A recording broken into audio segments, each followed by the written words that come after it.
जयपुर की जनता ने मेरे को न केवल ज़्यादा वोट दिए, 15,000 वोट दिए ज़्यादा पिछली बार से, बल्कि मेरा लीड का मार्जिन भी बढ़ा। तो मैं पूरे जयपुर शहर की जनता का स्वागत करता हूं, धन्यवाद देता हूं, शुक्रिया अदा करता हूं। तो हम सब ने, कार्यकर्ताओं ने मिलके अपनी गलतियां और खामियों को देखा और उनको सुधारने की कोशिश की। तो और सुधारने की कोशिश ही नहीं की, वो सुधरी भी और हम चुनाव भी जीते। कि मैं जब पहला चुनाव लड़ा यहाँ से, तो उन्होंने ये कहा कि साहब ये तो बाहरी उम्मीदवार है। तो मेरी तो 7 पुश्ते राजस्थान से है, नस्लीय यहीं से पैदा हुआ हूँ। उनसे मैंने कहा उस वक्त भी कि इनसे कोई पूछे कि इनकी जीन कहाँ से है और इनका रूट कहाँ से है और कहाँ से ये हिंदुस्तान में आए। देखिए, लीडर की कोई जाति विशेष का लीडर नहीं होता है, लीडर होता है 36 कौम का। और मैं ये कह सकता हूँ कि मुझे असीम प्यार मिला है सभी कास्ट और कम्युनिटी का। और मैंने पूरे 5 साल के पीरियड में, जब से मैं विधायक रहा, मैंने कोशिश करी कि मैं सभी जाति, धर्म और आवाम और गरीब अमीर सबके साथ में न्याय कर सकूं और जातियों से ऊपर उठ करके मैं काम कर सकूं। आज के समय में कास्टिज्म की बात करना, जातिवाद की बात करना, और इनसे ज़्यादा इम्पोर्टेंट विषय ये है कि हम एजुकेशन की बात करें, हम एम्प्लॉयमेंट की बात करें, हम बेरोजगारी दूर करने की बात करें, हम आम आदमी को लाभान्वित कैसे करें उनकी बात करें। राजनीति ऐसे नहीं होती है, किसी को छोटा करने से छोटा नहीं होता। आपको अपनी लाइन बड़ी खींचनी पड़ती है। मैं तो बीजेपी वालों को चैलेंज करता हूं कि राजस्थान में जो हमने काम किया उन स्कीमों को लेवे और मेरे साथ डिबेट करे और वो केंद्र की स्कीमें ले ले, और अगर हमारी भारी पड़े तो हमारी स्कीमें अडॉप्ट करते और केंद्र सरकार लागू करती तो देश में मैसेज जाता। लेकिन ये तो स्कीमों पे, काम पे वोट नहीं मांगेंगे, ये राम मंदिर के नाम पे वोट मांगेंगे। उनका जो फर्ज है वो अहले सियासत जाने, मेरा पैगाम मोहब्बत है, जहाँ तक पहुँचे पहुँचाता रहूँगा, ऐसी सोच वाले। और आदर्श नगर से दूसरी बार बने विधायक, राजस्थान सरकार में आप अल्पसंख्यक आयोग के चेयरमैन भी हैं, और राजस्थान में जिस तरीके से राजनीति में आप आए और जिस तरीके से पूरे प्रदेश में एक आपने मुकाम हासिल किया, और देश में आप कांग्रेस पार्टी का प्रचार भी कर रहे हैं। हाल ही में आप राजस्थान की प्रचार समिति के अंदर भी दायित्व निभा रहे हैं। आपकी जिस तरीके से आप विपक्ष में भूमिका निभाई और अब जिस तरीके से भाजपा सरकार को घेरने का काम करते हैं, आदर्श नगर की जनता के बीच में आप एक चहीते हैं। आदर्श नगर ही नहीं कहेंगे, राजस्थान की जनता के बीच में भी आपका एक बहुत प्यार और सम्मान है। तो ऐसी शख्सियत आज हमारे साथ है। आदर्श नगर से विधायक हैं, राजस्थान अल्पसंख्यक आयोग में chairman Rafiq Khan ji. The live Rajasthan studio में आपका बहुत बहुत स्वागत है। जब आप राजनीति में आए, आप एक बिजनेसमैन भी हैं, बहुत बड़ी शख्सियत बिजनेस की रही हैं, तो क्या राजनीति में आने का क्या मकसद रहा? देखिए, राजनीति में तो मैं शुरू से ही एक्टिव था। जब मैं यूथ कांग्रेस में था तो पढ़ता था, तब से मैं यूथ कांग्रेस में था। और जयपुर शहर के अंदर उस वक्त पोस्टें डिफरेंट हुआ करती थी, तो शहर का संगठन महामंत्री था। और फिर बाद में पैरेलली एजुकेशन के साथ साथ मैं अपना बिजनेस भी देखने लगा, लेकिन इंटरेस्ट वहीं था। 2008 में, 8 के चुनाव में जब जिस तरह से मैंने देखा कि हम सरकार हमारी बन गई, हम किशनपोल सीट हार गए, हम आदर्श नगर हार गए, तो मेरे मन में ये आया कि भाई कुछ गलतियां हमसे हो रही है, कैसे हम इसको सुधार करें और कैसे ये सीटें जीतें। तो 13 में मैंने टिकट मांगी, फिर 18 में मेरे को पार्टी ने टिकट दी और मैं चुनाव, मेरे को सारे जन समर्थन मिला और मैं पहली बार विधायक बना। फिर 19 में भी मेरे को जनता ने फिर से नवाजा और सब ने मेरे को वोट और सपोर्ट दिया खुल करके। जब हमारी सरकार जा रही थी, सरकार नहीं बन रही थी और हमारी लीड मार्जिन कम हो रहा था, ऐसे समय में जयपुर की जनता ने मेरे को न केवल ज़्यादा वोट दिए, 15,000 वोट दिए ज़्यादा पिछली बार से, बल्कि मेरा लीड का मार्जिन भी बढ़ा। तो मैं पूरे जयपुर शहर की जनता का स्वागत करता हूँ, धन्यवाद देता हूँ, शुक्रिया अदा करता हूँ, कृतज्ञ हूँ उनका। जी, कृतज्ञ हूँ उनका, शुक्रगुजार हूँ। आपकी जो आदर्श नगर विधानसभा है उसमें राजनीति के माहिर भी कहते हैं, माहिर आज़ाद जी पहले विधायक रहे 2 बार, वो चुनाव हार गए। ऐसी क्या रणनीति थी और क्या थी जिससे आप पहली बार में आए तो 12,500 से चुनाव जीते, फिर आप 14,000 से, तो मार्जिन बढ़ता ही जा रहा है काफिला। तो ऐसी क्या रणनीति थी आपकी? रणनीति की बात नहीं है, बात यह है कि कुछ ऐसी जगह हैं जहां हमारा वोट शेयर बहुत कम था, स्पेशली आगरा रोड पे हमारा वोट शेयर कम था, और जहां हमारा वोट शेयर था वहां हमारी परसेंटेज कम रह जाती थी। तो हम सब ने, कार्यकर्ताओं ने मिलके अपनी गलतियां और खामियों को देखा और उनको सुधारने की कोशिश की। तो और सुधारने की कोशिश ही नहीं की, वो सुधरी भी और हम चुनाव भी जीते। तो इससे बढ़िया बात और कुछ नहीं हो सकती कि आम जनता मेरे लिए लड़ी। अभी जैसा देश में, पूरे देश में माहौल है, जिस तरीके की राजनीति इस वक्त हो रही है पूरे देश के अंदर, तो आप ये अंदाज़ा लगा सकते हो कि जब पूरे देश में जनता ने जो ये 400 पार का नारा दे रहे थे बीजेपी वाले, और जिस तरह की बातें कर रहे थे, वो सब बातों को नकार दिया, और नकार के ये उन्होंने ये तय कर लिया कि भाई हमको तो इस बार कांग्रेस पार्टी को सपोर्ट करना है और हमें इस बार इंडिया अलायंस को सपोर्ट करना है। और मुझे अफसोस के साथ कहना पड़ रहा है कि मोदी जी के भाषणों में इंडिया अलायंस को, इंडिया शब्द को इंडी कहना अशोभनीय है। इस शब्द को, इंडिया तो दिल से निकलना चाहिए। इंडिया के ऊपर इंडी इंडी करना ये किसी को शोभा नहीं देता। जब इंडिया अलायंस बना तो उनको मानना चाहिए कि इंडिया शब्द का यूज हो रहा है। इंडिया क्या है? इंडिया एक बहुत बड़ा शब्द है जिसमें सारी बातें हैं, और जब हमने अलायंस किया तो उस अलायंस का नाम भी इंडिया बन के उभरा। इससे बड़ी खुशी की बात नहीं हो सकती। मोदी जी को ये कहना चाहिए था कि साहब, विपक्ष को हम एक बात की तो दाद देते कि इन्होंने अपना नाम की शुरुआत इंडिया से करी, इंडिया अलायंस बना, और हमने इंडिया अलायंस पे के प्लेटफॉर्म पे चुनाव लड़ा, और विपक्ष द्वारा अशोभनीय शब्द यूज किए गए, इसकी मुझे तकलीफ है, निंदा करता हूँ। आप बिजनेसमैन भी हैं, राजनीति में आप आए, जिस तरीके से आप राजनीति में आए रफीकान जी, आपकी जो बिजनेसमैन होता है वो एक फायदे का काम ही करता है, लेकिन जिस तरीके से आप राजनीति में आए और आपकी नेटवर्थ थी 51 करोड़, फिर सेकंड टाइम में आपकी उससे और कम हो गई, देनदारियां भी बढ़ गई, तो ये तो घाटे का काम हुआ। नहीं, नेटवर्थ कम नहीं हुई, किसने कहा कम होगी? आपके मैनिफेस्टो में वो आपकी जो चुनावी बराबर सा है, थोड़ा सा प्लस है, थोड़ा सा प्लस है, उतना प्लस नहीं है जितना होना चाहिए था। तो जब मेरा पूरा एम्फेसाइज, पूरा ध्यान मेरा राजनीति में है, सेवा में है, काम में है, पॉलिटिक्स में है, तो वो नेचुरल है। आप एक जगह अटेंशन दे सकते हो, दोनों जगह अटेंशन नहीं दे सकते हो। और जब आप सेवा में उतर जाते हो तो सेवा का कोई मोल नहीं होता है। जब आप राजनीति में आ जाते हो और पब्लिक के लिए काम करते हो, जनता के लिए काम करते हो, तो नफ़ा नुकसान नहीं देखा जाता। या तो सेवा ही कर लो या नफ़ा नुकसान देख लो। नफ़ा नुकसान कर लिया मैंने बहुत सालों तक, अब तो सेवा मेरा मकसद है जी। सेवा मकसद है, नफ़ा नुकसान मकसद नहीं है। और इतना कुछ मालिक ने दे दिया मेरे को कि मैं, अगर मेरी रेस्ट ऑफ द लाइफ मैं सेवा करके भी गुजारूं तो मेरे को कोई भी चीज़ें कम नहीं पड़ने वाली। और ऐसे तो सुविधाओं का कोई अंत नहीं जीवन के अंदर। आपका एक विजन रहा है कि आदर्श नगर विधानसभा, जिस तरीके से आपने सरकार में काम किया, और ऐसे क्या काम किए और क्या बाकी रह गए ऐसे?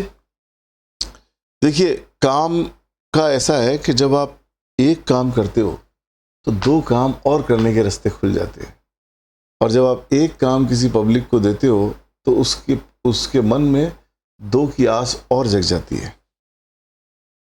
जब आप सड़क बनाते हो तो नाली की बात भी आती है, नाली बनाते हो तो सीवर की बात भी आती है, सीवर बनाते हो तो आपको पार्कों की बात आ जाती है, पार्क आप बनाते हो तो जिम की बात आ जाती है, जिम आप बनाते हो तो हॉस्पिटल्स की बात आ जाती है, हॉस्पिटल्स आप बना देते हो तो स्कूलों की बात आ जाती है, स्कूल बन जाते हैं तो कॉलेज की बात आ जाती है। तो डेवलपमेंट एक निरंतर प्रोसेस है जिसमें आप डेवलपमेंट कर सकते हो। और मेरे से जब मैं पहली बार जीत के आया तो मेरे से पूछा लोगों ने कि आपके पहले 3 काम बताओ प्रायोरिटी से क्या है। अलग अलग क्षेत्र में अलग अलग डेवलपमेंट होते, तो मैंने 3 काम की प्रायोरिटी उनको बताई। पत्रकार थे, आपके साथी थे कोई, और इसी तरीके से उन्होंने चुनाव जीतते ही, वहीं रिजल्ट आते ही, काउंटिंग होते ही मेरे से वहीं पूछ लिया, जो इलेक्शन काउंटिंग कैंपस था वहीं पे, कि भाई पहले 3 काम बताओ प्रायोरिटी से क्या करोगे। तो मैंने कहा डेवलपमेंट, डेवलपमेंट और डेवलपमेंट। तो डेवलपमेंट का बहुत लंबी फील्ड है, कहीं डेवलपमेंट के लिए क्या चाहिए, कहीं डेवलपमेंट के लिए क्या चाहिए, हर जगह डेवलपमेंट का अलग अलग क्राइटेरिया है, और उससे आप डेवलपमेंट आप करते रहते हो। तो मेरा ऐसा मानना है कि भी डेवलपमेंट का कोई वो नहीं होता, क्राइटेरिया नहीं। तो डेवलपमेंट हमने खूब किया और आगे भी डेवलपमेंट करते रहेंगे, ऐसा मेरा मानना। आप अभी केरल भी जाके आए और स्टेटों में भी कांग्रेस का प्रचार कर रहे हैं। राजस्थान में आपके पास में जो कैंपेनिंग कमेटी की जिम्मेदारी है, तो किस तरीके का माहौल देख रहे हैं आप कांग्रेस का? कैंपेन कमेटी की जिम्मेदारी थी, राजस्थान में चुनाव कल ख़त्म हो गए, और मुझे बड़ी खुशी के साथ कहना पड़ रहा है कि जो जिम्मेदारी मेरे को मिली थी मैंने बखूबी निभाई, और मुझे ऐसा लगता है कि राजस्थान में हम कहीं जाके और 15-16 सीटों पे हम जीत हासिल कर सकते हैं। 20 सीटों के आसपास हमारा इलेक्शन, हमारे जो कार्यकर्ता और पार्टी के पदाधिकारी बता रहे हैं, उनकी रिपोर्टों के मुताबिक हम 20 सीटों के अंदर मजबूत नज़र आ रहे हैं। तो मुझे ऐसा लगता है कि 15-16 सीटों से ऊपर हम कहीं जाके लोकसभा में सीटें हासिल करें। जैसे आप पहली बार विधानसभा चुनाव में जिस तरीके से आप आए, और आपने अशोक फडणवीस जो आपके बारे में कह रहे थे कि कौन रफ़ीक खान में नहीं जानता, जनता नहीं जानती, और जब उन्हें आपने 12,500 से चुनाव हराया तो कैसा रहा? तो ऐसा है कि मैं जब पहला चुनाव लड़ा यहाँ से, तो उन्होंने ये कहा कि साहब ये तो बाहरी उम्मीदवार है। तो मेरी तो 7 पुश्तें राजस्थान से है, नस्लीय यहीं से पैदा हुआ हूँ। उनसे मैंने कहा उस वक्त भी कि इनसे कोई पूछे कि इनकी जीन कहाँ से है और इनका रूट कहाँ से है और कहाँ से ये हिंदुस्तान में आए, तो मेरे ख्याल से वो राजस्थान में कहीं बाहर से आए होंगे। मैं तो, मेरी पैदाइश राजस्थान की है, मेरी पैदाइश जयपुर की है, मेरे वालिद की पैदाइश राजस्थान की है, मेरे दादा की पैदाइश, हम तो 7 पुश्तों से राजस्थान में हैं।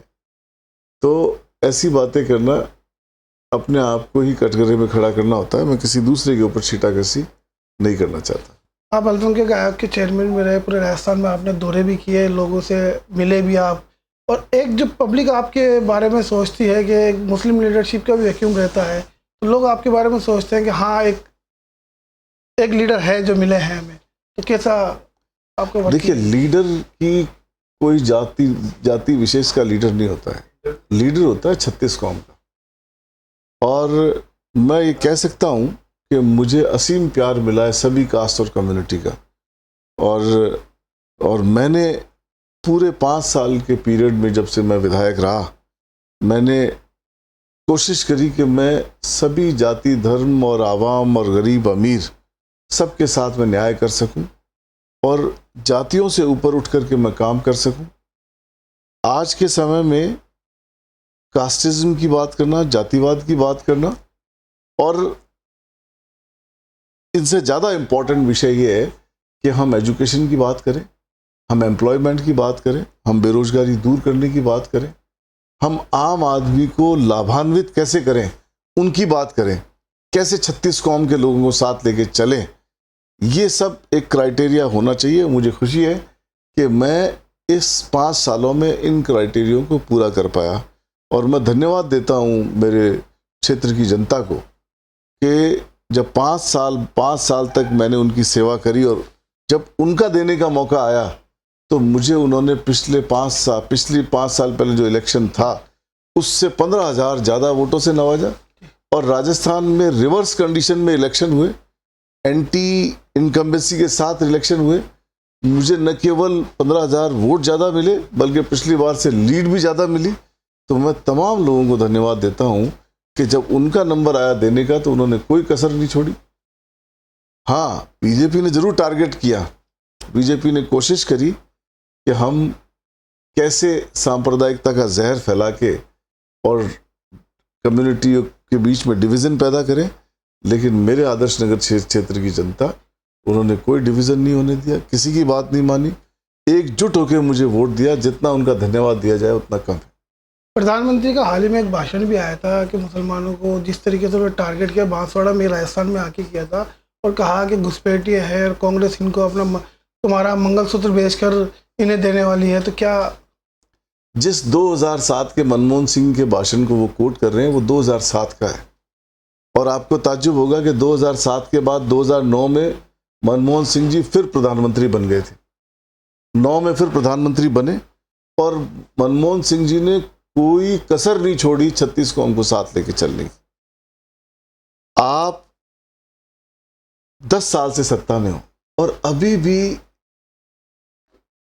एक डिवीजन की मानसिकता को लेकर के बैठे हुए हो। 10 साल आपके पास थे, आपको करना चाहिए था, परफॉर्म करना चाहिए था।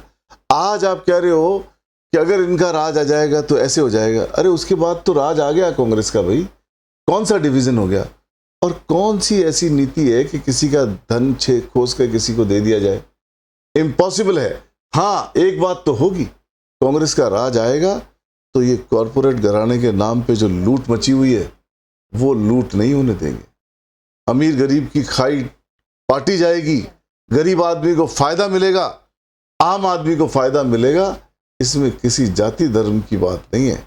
बात ये जरूर है कि हम जो हमारा मैनिफेस्टो है, और इस मैनिफेस्टो का मैं अभी चुनाव प्रचार में जालोर था, मुख्यमंत्री जी जो पूर्व मुख्यमंत्री हमारे अशोक गहलोत जी के साथ में, तो उन्होंने कहा कि मेरे 50 साल के राजनीतिक कैरियर में इससे बढ़िया मैनिफेस्टो मैंने कांग्रेस का मैनिफेस्टो नहीं देखा।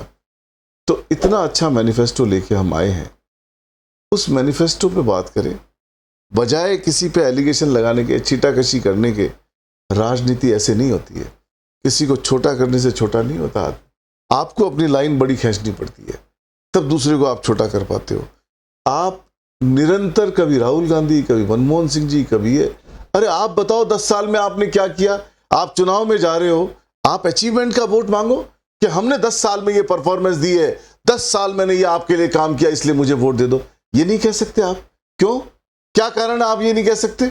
आपने काम किया नहीं, आपने जनता का विश्वास जीता नहीं।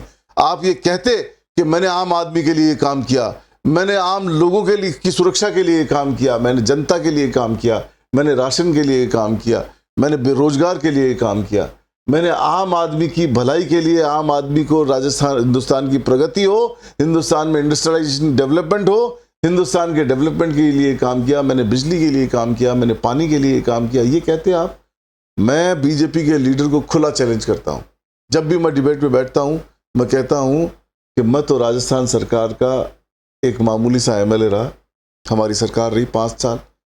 आप अपने 10 साल के पिटारे लेके बैठ जाओ और मैं मेरे राजस्थान के 5 साल का काम लेके बैठूंगा। अगर उस पर हमारा 5 साल का काम भारी पड़े तो जनता हमें वोट देवे, नहीं तो नहीं देवे। तो जनता हमें वोट दे रही है, पब्लिक हमें वोट दे रही है। क्यों? क्योंकि हमारे राजस्थान का काम जो हमने आम आवाम के लिए किया वो उनको सीधा फायदा दे रहा है। 100 यूनिट बिजली माफ कर दिया हमने। एक ऐसी योजना, चिरंजीवी योजना के नाम से योजना लेके आए, जिसने न केवल राजस्थान, न केवल हिंदुस्तान, बल्कि विश्व पटल पे एक ऐसी स्कीम का नाम लिखाया। विदेशों से मेरे पास फोन आए। मैं अमेरिका गया था बीच में, तो अमेरिका गया तो मैंने कहा भी हमारे यहाँ, वो बोले सोशल सिक्योरिटी के ऊपर बात चल गई। मैंने कहा सोशल सिक्योरिटी राजस्थान से नीचे नीचे, हम 25 लाख रुपए तक की बीमारी का इलाज फ्री में करते हैं, और सर्टेन बीमारी का इलाज हम उनको आउटसाइड राजस्थान भी अलाउ करते हैं, जो इंस्टीट्यूशंस उसके लिए स्पेशलाइजेशन जिनके पास हो। तो उनको ताज्जुब हुआ कि राजस्थान एक इंडिया के किसी एक स्टेट के अंदर एक ऐसी स्टेट है जहां 25 लाख रुपए तक की बीमारी का इलाज सरकार फ्री करा रही है, और न केवल सरकारी अस्पताल में, प्राइवेट अस्पतालों में इलाज फ्री हो रहा है। तो उन्होंने कहा कि ये हमारे लिए भी लर्निंग लेसन है, हमें भी इस बात से संज्ञान लेना चाहिए। कैसे कर रहे हो? दूसरी स्टेट के फोन आते हैं हमारे पास में, किस तरह लागू कर रहे हो, पेमेंट कैसे हो रहा है, इलाज कैसे हो रहा है, हॉस्पिटल्स कैसे कैसे सर्वाइव कर रहे हैं, हॉस्पिटल को भुगतान कैसे मिलता है। सिस्टम को समझने लगे, बजाय उसमें कमियां खामियां निकालने के, उसके सिस्टम को समझते। आपने उस स्कीम को बंद कर दी। और कब बंद कर दी आप ताज्जुब करोगे कि मैं तमाम लोगों से कह रहा हूं जो भी इस बात को देख रहे हो कि मार्च तक का प्रीमियम हमने दिया हुआ था, एजेंसीज को पैसा दिया हुआ था, आपने क्यों बंद कर दी भाई? क्या फायदा हुआ आपको? क्यों आप 5 लाख रुपए पे ले आए उसको? क्यों आपने दूसरी पॉलिसी लागू कर दी? जब आपको पता था कि हमने इसका पैसा मार्च तक दे रखा है तो मार्च तक तो लागू रखते। आपने जनवरी में बंद कर दी, डिस्करेज कर दिया हॉस्पिटल्स को, स्कीम में पेशेंट ट्रीट होने बंद हो गए, लोग बाग चिरंजीवी कार्ड लेके जगह जगह घूमते रहे। मार्च तक जब हम इंश्योरेंस कंपनीज को मार्च तक का प्रीमियम दे चुके थे तो उनको ये चाहिए था कि जब तक का प्रीमियम उनका दिया हुआ है तब तक तो उसका इलाज फ्री करने देते, लेकिन वो नहीं करने दिया। हमने किसानों की 2000 यूनिट फ्री कर दी, हमने बेरोजगारों को भत्ता दे दिया, हमने पढ़े लिखे उन युवाओं को जिनमें दम है, जिसकी प्रतिभा में दम है, लेकिन उसके पास पैसे नहीं है, उसके फादर कोई ड्राइवर है, कोई सफाई कर्मचारी है, कोई किसी कहीं चौकटी पे जॉब कर रहा है, किसी डेली वेजेस पे काम कर रहा है, और लेकिन उसके बच्चे में दम है, उसके बच्चे में टैलेंट है, हुनर है, काबिलियत है, और वो अपनी प्रतिभा के दम पे, अपनी काबिलियत के दम पे किसी अमेरिका की किसी यूनिवर्सिटी में या विश्व की किसी प्रख्यात यूनिवर्सिटी में एडमिशन ले लेता है। तो हमने 150 यूनिवर्सिटीज नामित की कि यहाँ कोई अगर बच्चा अपनी प्रतिभा के दम पे एडमिशन ले लेता है और पिताजी की इनकम नहीं है, पिताजी की इनकम 8.5 लाख से नीचे है, तो हम उनको, राज्य सरकार उनको उनका 1 करोड़ रुपए तक की पढ़ाई का खर्चा फ्री देगी। हम देंगे वो पैसा, चाहे वो 30 लाख रुपए सालाना हो, चाहे 35 लाख रुपए सालाना हो, चाहे 40 लाख रुपए सालाना हो। ये राजस्थान गवर्नमेंट ने किया, आपने वो बंद कर दी, डिस्करेज कर दिया उसको। बेरोजगारी भत्ता देते थे वो कम कर दिया उसको। हमने पॉलिसी बनाई कि सोशल सिक्योरिटी के नाम पे जो बुजुर्गों को पेंशन मिल रही है, जो विधवाओं को पेंशन मिल रही है, वो पेंशन हमने हर बार इनको भिखारी की तरह पैसे मांगने पड़ते थे।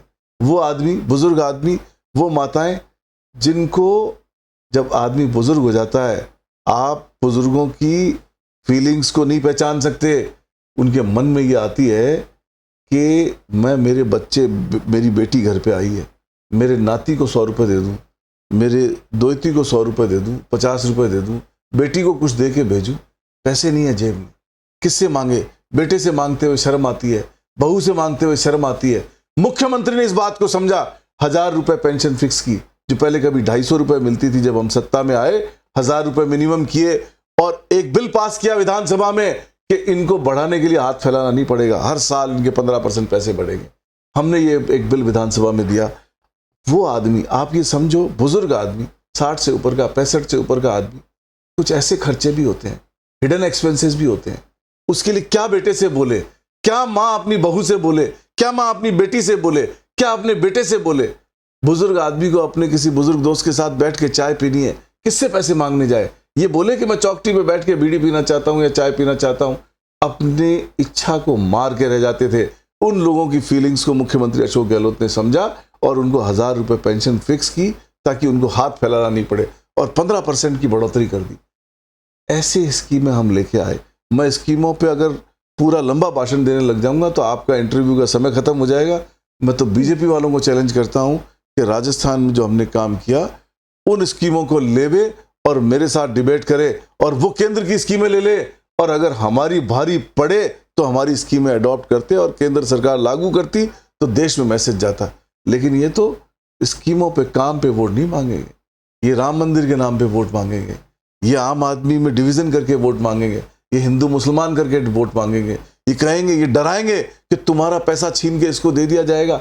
आज़ादी के 75 साल बाद पंडित जवाहरलाल नेहरू और अंबेडकर जी ने ऐसा कानून लिखा है कि कोई किसी की संपत्ति लेके किसी को दे नहीं सकता है। आज एक भाई दूसरे भाई की संपत्ति नहीं ले सकता, खास एक ही माँ बाप की औलाद एक दूसरे के हक पे डिवीजन नहीं कर सकते, तो दूसरा कैसे कर जाएगा? बेवजह डराना, डरा के वोट हासिल करना, खौफ और भय का माहौल बनाना, ये इनकी पुरानी आदत है। जनता समझ चुकी है, जनता ने जवाब दे दिया है। मैंडेट कांग्रेस के फेवर में आ रहा है, इंडिया अलायंस के फेवर में आ रहा है। उनको इंडिया अलायंस बोलने में शर्म आती है, इंडिया नाम बोलने में कैसी शर्म है? इंडिया नाम बोलने की जगह जब वो इंडी इंडी बोलते हैं तो आम आदमी के दिलों पे लगती है कि ये इंडिया को इंडिया नहीं बोलना चाहते, ये इंडिया को इंडी संबोधित करना चाहते हैं। तो मैं ये बताना चाह रहा हूं कि जनता जागरूक है, सब समझ रही है। इस इलेक्शन के बाद 4 जून को न्याय होगा और जो न्याय की घोषणा हमने की है वो न्याय की घोषणा लागू होगी पूरे देश भर। आप व्यापारियों से भी जुड़े हुए हैं और आप भी व्यापार से आते हैं, तो जिस तरीके से इलेक्टोरल बोर्ड का जो मुद्दा था, जिस तरीके से व्यापारियों का जो था, तो क्या आपसे भी कई व्यापारी टकराए होंगे? व्यापारियों से मैं जुड़ा हुआ हूँ और व्यापारी मैं था, और मैं ये कह सकता हूँ कि इलेक्ट्रॉनिक बॉन्ड नाम नहीं है इसका, इसका नाम एक्सटॉर्शन बॉन्ड है। एक्सटॉर्शन समझते हो? एक्सटॉर्शन का नाम है शोषण। ये शोषण का बॉन्ड है, इलेक्टोरल बॉन्ड नहीं है, ये एक्सटॉर्शन बॉन्ड है। और ये एक्सटॉर्शन किया गया, कंपनियों को डराया गया, धमकाया गया, ईडी के छापे डाले गए, इनकम टैक्स की रेड डाली गई, और जैसे ही उन्होंने एक्सटॉर्शन बॉन्ड में पैसा दिया वैसे ही मुक्ति मिल गई इनको। उनके ईडी के केस खत्म हो गए, इनकम टैक्स के केस खत्म हो गए। तो आप इसको इलेक्टोरल बॉन्ड मत बोलो, इसको एक्सटॉर्शन बॉन्ड बोलो। तो एक्सटॉर्शन बॉन्ड के हम खिलाफ हैं और खिलाफ थे और खिलाफ रहेंगे। कांग्रेस के कई नेता भी कांग्रेस को छोड़कर भाजपा में चले गए, क्या डर था उनको ईडी सीबीआई का? जिस तरीके से जैसा आपने मेरे लिए पहले संबोधित किया कि उनका जो फर्ज था वो अहले सियासी जाने, और हमारा पैगाम तो मोहब्बत है जहां तक पहुंचे। मैं किसी के इंडिविजुअल उसमें टारगेट नहीं करना चाहता, लेकिन कल एक वीडियो देख रहा था, कांग्रेस से छोड़ के गया आदमी भाषण दे रहा था मंच के ऊपर, और बीजेपी का कैंडिडेट बगल में खड़ा था, और उसने कहा कि जब मैंने देखा है और मैं रहा हूं पार्टी के अंदर, तो मैं आप सबसे गुजारिश करता हूं कि भारतीय जनता पार्टी के चिन्ह हाथ पे मोहर लगा के जिताएं। तो वो हाथ इनसे जाता नहीं है, हाथ उनके दिलो दिमाग में छाया हुआ है, हाथ पे ही मोहर लगेगी, हाथ का बटन दबेगा और हाथ जीतेगा, इंडिया अलायंस जीतेगा। भाजपा का एक मुद्दा है राम मंदिर, एक बहुत बड़ा मुद्दा है भाजपा का। देखिए, मैं किसी भी धार्मिक आस्था के ऊपर मैं कोई कुठाराघात करने जैसी बात नहीं करना चाहता। राम मंदिर और भगवान श्री राम हम सब के दिलों में है और सबकी आस्था है। जिस भी आदमी ने इस धरती पे जन्म लिया है और जिसने हिंदुस्तान के कल्चर को समझा और सीखा है, उसके अंदर भगवान श्री राम के प्रति आस्था ज़रूर होगी। और हमें बचपन से ये सिखाया गया है कि मर्यादाएं अगर सीखनी है तो भगवान श्री राम के का अनुसरण अगर आप करोगे तो आपको मर्यादाओं का पता लगेगा पूरे देश और दुनिया में। और अगर मर्यादा पुरुषोत्तम की किसी को संज्ञा दी गई, किसी भगवान को संज्ञा दी गई है, तो भगवान श्री राम को दी गई है। लेकिन ये जरूर कह सकता हूँ कि हमने तो भगवान श्री राम से मर्यादा सीखी, लेकिन इन्होंने मर्यादा लांघनी सीखी, और जिसने मर्यादा लांघी उसका हश्र रावण जैसा हुआ है। तो ज़्यादा मैं इंगित नहीं करना चाहता, ये कह सकता हूँ कि जो मर्यादा तोड़ेगा और मर्यादा लांघेगा उसका हश्र रावण जैसा होगा। राहुल गांधी की जो भारत जोड़ो और भारत जोड़ो न्याय यात्रा जो चल रही है, तो उससे क्या कांग्रेस को उम्मीद है कि कुछ फायदा होगा? चल रही थी, होगी और फायदा भी हो गया। और कर्नाटक में हमने सरकार बनाई, और मुझे पूरी उम्मीद है कि ये जो अभी हमारी न्याय यात्रा ख़त्म हुई है, इसके बाद में जिस तरह का माहौल पूरे देश पे बना है और जिस तरह से लोग जागरूक होकर के वोट कर रहे हैं, मुझे पूरा विश्वास है कि इंडिया अलायंस सरकार बनाएगा और हम पूरी बहुमत के साथ ये सरकार 2024 की 4 जून के बाद हम सरकार बनाएंगे। ये थे रफ़ीक खान जी, जिनकी जो शख्सियत है उसी हिसाब से उन्होंने बहुत बेबाकी से जो जवाब दिया है। तो रफ़ीक खान जी, आपका बहुत बहुत शुक्रिया।